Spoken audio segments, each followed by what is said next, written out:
Hi, I'm Alice Style from Alice Style Studio. Buat aku ni memang banyak masa.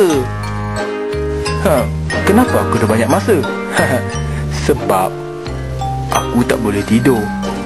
Sudah lama aku tak boleh tidur. Ben, kau kena tolong aku. Tolong apa, Nuruddin? Tolong carikan resip pembelian Komen M yang aku beli semalam. Resip pembelian Komen M untuk apa? Berita baik kepada semua pembaca Komen M. Upgraded your smartphone or laptop? We want your old one. It's simple. Bring your smartphone and other gadgets to our retail location and leave with cash on the spot.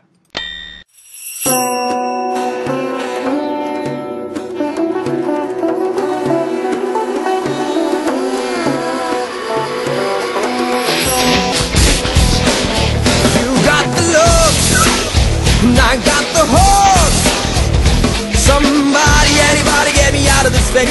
Makes me wanna be another superhero. Jamal, muka kita ni sama lah. Memanglah sama, tapi aku ni handsome sikit. Kamal, nasi lemak kat sini bagus tak? Penakut. Mereka jahat seperti Alex Luthor. Bangunlah, janganlah tertidur. Bangunlah, bangunlah.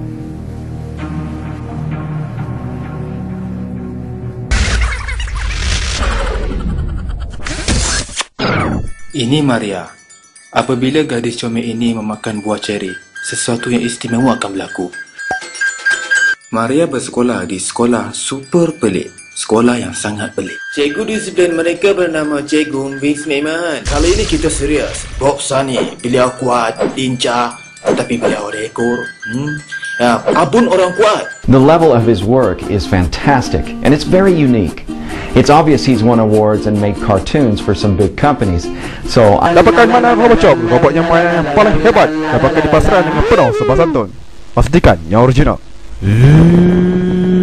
Belilah saya, belilah saya.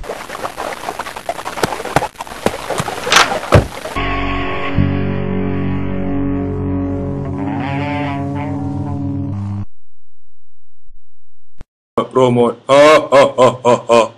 Promote. Bukan ini penamat yang sebenarnya. Yang sebenar-benarnya berlaku adalah